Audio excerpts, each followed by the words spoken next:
ಯಾವುದದು ವ್ಯಾಧಿ ನಿಮ್ಮನ್ನು ನುಂಗುವಷ್ಟು ಹಸಿದದ್ದು, ನಿಮ್ಮನ್ನು ಕಸಿದದ್ದು? ಗೊತ್ತಾಗಲೇ ಇಲ್ಲ ನೀವು ಒಳಗೊಳಗೆ ಕುಸಿದದ್ದು.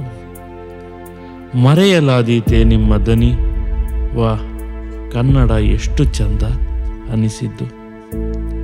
ಮರೆಯಲಾದೀತೆ ನಿಮ್ಮ ಮುಖ, ವರಲಕ್ಷ್ಮಿಯಾಗಿ ಟಿವಿಯಲ್ಲಿ ನಮ್ಮನ್ನು ನಗಿಸಿದ್ದು.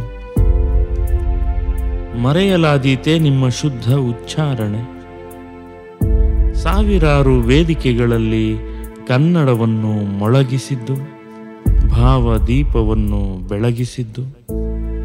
ಮರೆಯಲಾದೀತೆ ಮೈಕಿಗೂ ಕನ್ನಡ ಕಲಿಸಿದಿರಿ, ಅಕ್ಷರಶಃ ಕನ್ನಡ ಬೆಳೆಸಿದಿರಿ.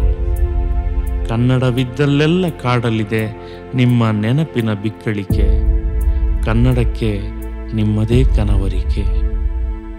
ಮಸಣದ ಹೂವು ಇನ್ನು ನಮ್ಮ ಯಾವುದೋ ದಿಬ್ಬದಲ್ಲಿ ಶ್ರೀಗಂಧವಾಗಿ ಹುಟ್ಟಲಿದೆ.